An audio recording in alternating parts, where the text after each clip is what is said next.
The face-hugging and chest-bursting can't just be contained to the big screen. Across movies, TV, novels, comic books, and video games, the Alien timeline has been filled with centuries of foolhardy experimentation and deadly consequences. Alien vs. Predator and Aliens vs. Predator Requiem were more or less wiped from the canonical timeline once Prometheus hit theaters, but we'll still dig into them just for reference sake. Both films take place on Earth in 2004, marking the earliest encounter with the xenomorph on our home planet. Actually though, let's back up a few thousand years. According to AvP, around 2996 BC, predators constructed pyramids across the globe where aliens were bred and hunted for sport. Humans led by Charles Bishop Wayland discover a temple buried in Antarctica, and wind up in the middle of a war between the two extraterrestrial species. Eventually, a group of predators arrive and carry an infected one of their own onto their ship, leading to the creation of the Predalien and the events of Aliens vs. Predator Requiem. Amidst the chaos, the ship crash lands near Gunnison, Colorado, and the Predalien escapes and gives birth to more aliens, which overrun the tiny town. Colonel Stevens, an agent of the Yutani Corporation, calls in a nuclear strike that wipes out the town, leaving only a handful of survivors to tell their tale in sequels that never came to be. Before the release of Prometheus, Ridley Scott teased audiences with a series of promotional videos that added a little more context to the story and characters. Dubbed the Peter Wayland Files or Wayland Archives, they featured Guy Pearce as a young Peter Wayland delivering a philosophical TED Talk about the future of technology and humanity. Set in the year 2023, this brief speech references everything from the fallen god Prometheus to artificial intelligence and godhood, establishing the billionaire's desire to search the stars for our creators. We are the gods now. Another video features Michael Fassbender's David android model in a mock commercial highlighting his capabilities, manufactured personality, and emotional mimicry. And a third introduces us to Dr. Elizabeth Shaw, as she reaches out to the Wayland Corporation to share her desire to find humanity's creators.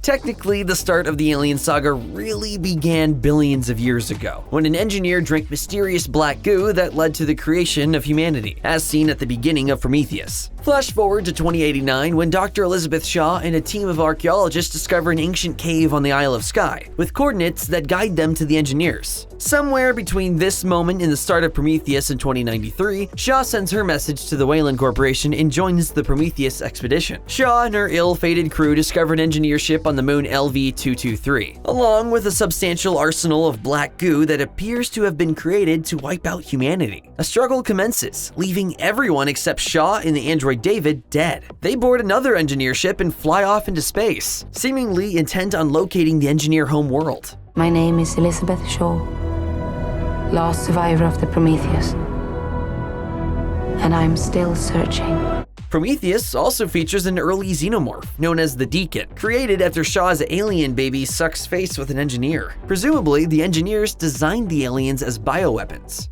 Set roughly a decade after Prometheus, Alien Covenant continues the exploits of David, who's hellbent on enacting revenge against his creators. Using research gained by studying the engineers, he creates the Ovomorph and Facehugger by experimenting on the engineers and other life forms by using the black goo from LV-223. He then sends a signal that beckons the crew of the Covenant to his location on Planet 4, the engineers' home world. The Covenant crew discovers David's crashed ship and learns how he annihilated the local inhabitants. Eventually, they fall into his trap and become part of his experiments that lead to the Neomorphs, and later the Protomorphs, the latter of which looks very similar to the classic monsters seen in the original Alien. As of 2025, we don't know David's ultimate fate beyond Covenant concluding with him being in control of the titular ship. Yes, David, as you wish. The upcoming FX series Alien Earth is set in 2120, 2 years before the original Alien. It follows a group of tactical soldiers as they explore a crashed ship likely carrying the xenomorph. Creator Noah Hawley has stated his desire to ignore the events of Prometheus and Covenant, instead focusing on the mythology of the first movie. The trailers promise to deliver the franchise's trademark creepy horror vibe along with a few new twists. If we had to guess, the series will likely set in motion the Wayland Yutani Corporation's desire to capture the xenomorph, leading the dreaded company to send the Nostromo on its ill-fated mission into space. Now we finally go back to 1979, as we jump forward to 2122 for the first Alien movie, and meet the iconic Ellen Ripley. The USCSS Nostromo is on its way back to Earth after a deep space mission when it receives a distress signal from the moon LV-426. The ragtag crew sets foot on the desolate rock and discovers a crashed spaceship, which we now know belonged to the engineers. Inside, they come across thousands of eggs, one of which springs to life and infects Kane, who subsequently gives birth to the alien. The creature grows and kills the crew one by one until only Ripley is left standing, leading to a thrilling showdown that ends with the alien blasted into space. Ripley then enters hypersleep in the shuttle Narcissus and drifts away into the dark reaches of space. This is Ripley, last survivor of the Nostromo. Signing off. Developed by Creative Assembly, the 2014 video game Alien Isolation follows Ripley's daughter Amanda, who travels to the space station Sevastopol in 2137 to retrieve the Nostromo's flight recorder and uncover the truth about her mother's disappearance. She arrives to find a ravaged station populated by a handful of terrified survivors, and one very nasty alien. Apparently, a small crew recovered the ship's coordinates from the flight recorder and set off for LV-426. As expected, their expedition results in a xenomorph being brought aboard Sevastopol. Amanda must sneak through the sprawling facility, evading the alien while also contending with rogue androids and desperate civilians in order to survive. The game ends with her destroying Sevastopol and drifting into space. Though her ultimate fate is left ambiguous in the game, Aliens later reveals that Amanda died on December 23, 2178. Amanda Ripley McLaren, married name, I guess, age 66. And that was at the time of her death. A semi-sequel titled Alien Blackout was released for mobile devices in 2019, and a pair of comic book sequels continued the storyline. Creative Assembly has also confirmed development of a full sequel. Set in 2142, 20 years after Alien Romulus follows a young group of Wayland-Yutani workers and their encounter with a whole slew of aliens aboard the derelict space station Renaissance. Led by the fearless Rain and her android companion Andy, the group hopes to steal the Renaissance's cryostasis equipment and escape their bleak existence on the planet LV-410. Unfortunately, the Renaissance is crawling with aliens genetically derived from the xenomorph from Alien. But wasn't that creature launched into space by Ripley? Yes. But a Wayland-Yutani probe supposedly retrieved the organism from the Nostromo's wreckage, where it had cocooned itself to survive. Scientists then used the alien's DNA to reverse engineer facehuggers, a project that quickly went sideways, killing the station's original crew along with the original xenomorph. We learn all of this from the Renaissance's science officer Rook, a look-alike of the android Ash from the first Alien. Rook is obsessed with saving humanity by using fluid harvested from the facehuggers to genetically enhance humans for deep space survival. Rain and Andy survive after battling an engineer xenomorph hybrid and then set off into space.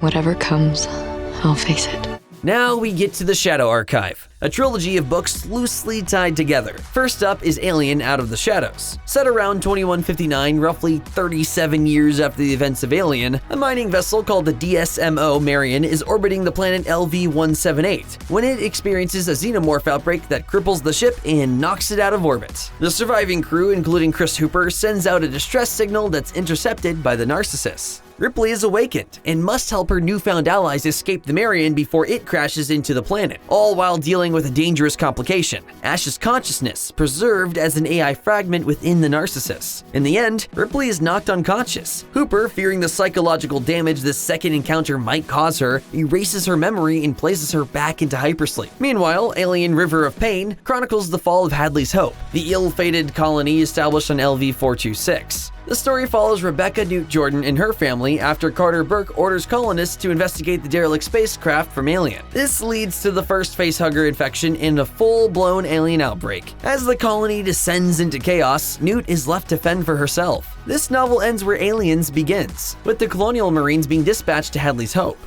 Set in 2179, Alien sees Ellen Ripley's long journey back to Earth finally come to an end 57 years later. Plagued by xenomorph nightmares, she joins a crew of Colonial Space Marines on a mission to investigate the Hadley's Hope colony on LV-426, which has gone radio silent. There she finds Newt in a whole hive of xenomorphs that quickly make mincemeat out of her supporting cast. Together with a meager band of survivors, including Hicks, Hudson, Vasquez, and the android Bishop, Ripley fights like hell to survive. nuking LV-426 in the process. Eventually, Ripley comes face to face with an alien queen, and the two mortal enemies engage in a brutal battle, with Ripley using a power loader to fend off her massive foe. Ultimately, she tosses the queen into space, and once again settles into hypersleep alongside Newt, a wounded Hicks, and Bishop. Not bad for a human. Ellen Ripley's third hypersleep journey ends far sooner than the previous two, thanks to a random egg that the alien queen somehow left behind during the climactic battle in Aliens. A facehugger emerges, chaos ensues, and Ripley, Newt, Bishop, and Hicks are ejected in an escape pod that crash lands on the remote penal colony planet Fiorina 161.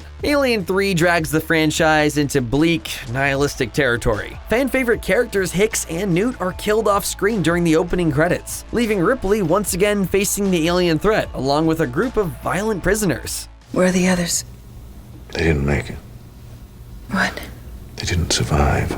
The twist is that Ripley is carrying an alien queen embryo inside her chest. This leads to a powerful finale in which she sacrifices herself by leaping into a vat of molten metal, ensuring that the alien species dies with her. Except that's not quite the end of the story. In the 2013 video game Aliens Colonial Marines, it's revealed that Hicks didn't actually die in the escape pod crash either. Instead, he was rescued by Wayland-Yutani personnel, who swapped his body with another unknown victim and detained him at a black site for interrogation. Tie up your loose ends. It's all relative.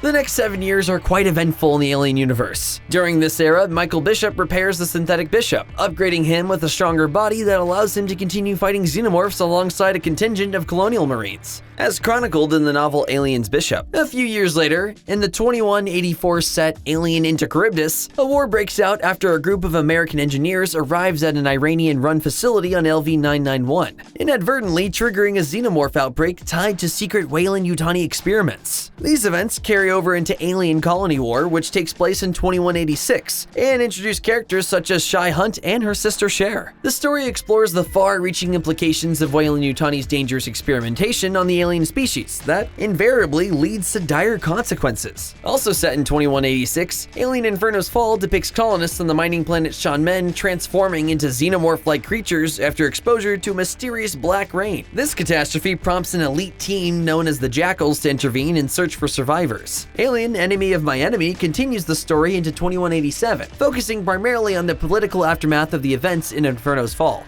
Oddly enough, the next several hundred years are largely overlooked, except in comic books. These standalone stories primarily explore Wayland-Yutani's relentless pursuit of profit and power, often at the expense of human life and morality. Many comics continue themes introduced in the novels, diving into the conflicts between warring colonial factions, usually set amid a xenomorph outbreak. In other words, Ellen Ripley wasn't the only person whose life was screwed over by the xenomorph. High points include Alien Thaw, set in 2195, which perfectly captures the original Alien vibe, and Alien Volume 1 Bloodline, set in 2200, an exciting story with strong characters that continues into Alien Revival, set in 2202. Alien Icarus, Alien Descendant, Aliens Aftermath, and Aliens Dead Orbit take place in 2205, 2208, 2214, and 2295 respectively, as they fill in the narrative gap between Alien 3 and Alien Resurrection. For more of an Aliens vibe, check out Aliens Earth Hive, set in 2192, or its earlier version, Aliens Outbreak, along with its two follow-ups, Aliens Nightmare Asylum, set in 2189, and Aliens Female War, originally titled Aliens Earth War. These stories were originally intended as direct sequels to Aliens and continue the adventures of Hicks and Newt. Alternatively, for a different take on the third film, read William Gibson's original script, which has since been adapted into both a comic and a novel.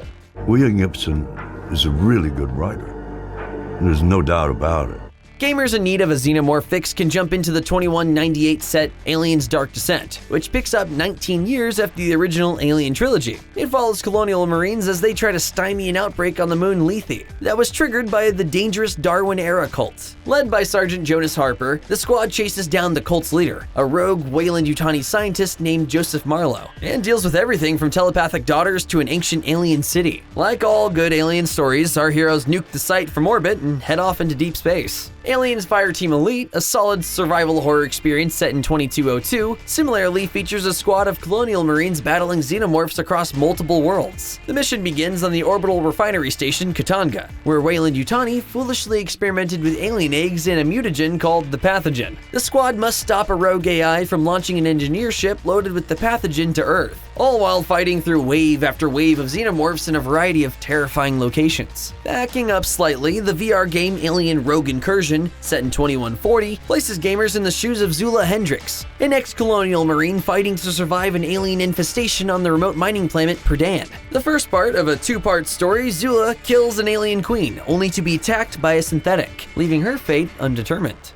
Over 200 years after Alien 3, military scientists figure out a way to clone Ellen Ripley and bring her back from the dead in Alien Resurrection. Well, kind of. Ripley 8, as she's known, has some alien-like attributes. She can feel the beasts moving aboard the space vessel USM Auriga, and demonstrates a complete lack of empathy toward her human companions. At one point, she reproduces with an alien that gives birth to a nasty-looking human xenohybrid. A fight ensues, the hybrid is sucked out into space, and our heroes land on Earth, setting up a potential sequel that never happened after disappointing box office. What should we do?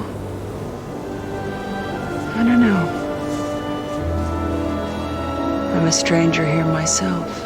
However, the story lived on in Alien's Original Sin, a 2005 novel that introduces a shadowy group called Loki that spends its days orchestrating xenomorph outbreaks in exchange for advanced tech. Ripley and her motley crew live to continue their fight against this newfound enemy, which is where Ripley's story ends, for now. The novel, Alien Sea of Sorrow, takes place in 2496 and follows Ripley 8's descendant, Alan Decker, who also shares a unique connection to the xenomorphs as he tries to stop Wayland Yutani from once again acquiring a specimen. Yes, that's right. Hundreds of years later, this company is still trying to weaponize this deadly alien species. But this time, they actually succeed. The novel ends on a chilling cliffhanger as Wayland Yutani secures a live xenomorph, clearly planning to continue their experiments, likely toward creating bioweapons or advancing biotech. Unfortunately, Alan Decker hasn't reappeared since then. He ends his story debt-free and on his way home, but whether his actions made any real difference remains unclear. At the very least, this book concludes the Shadow Archive, even if the stories are very loosely connected.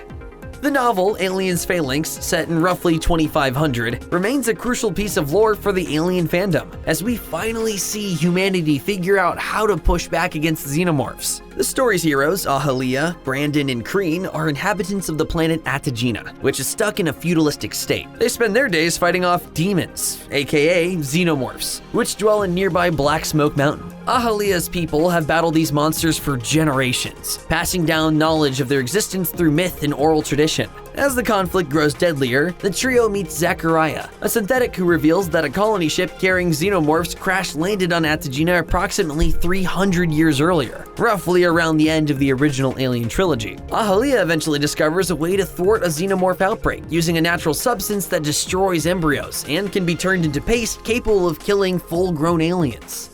The Rage War Trilogy represents the furthest point ahead in the Alien timeline, kicking off with Predator Incursion in 2351, and concluding with Alien vs. Predator Armageddon in 2692. This series exists in a separate continuity within the AvP universe, but it's a fun way to bookend an explainer that began with the AvP films. This trilogy offers a glimpse into the state of the universe hundreds of years after Ripley's departure, highlighting Wayland Yutani's continued obsession with the xenomorphs, and introducing a transhuman faction known as the Rage. These enhanced humans bioengineer the aliens into a devastating weapon, prompting an unlikely alliance between humans and predators to stop them. The conflict escalates in the second book, Alien Invasion, where the franchise's core themes of corporate greed and biological weaponization are echoed and amplified across the galaxy. Finally, Alien vs. Predator Armageddon culminates in an epic showdown that spans multiple colonies and Earth itself. The climactic battle successfully eliminates the Rage, and sees humanity and the Predators go their separate ways. Though, the uneasy peace leaves the door open for future conflict.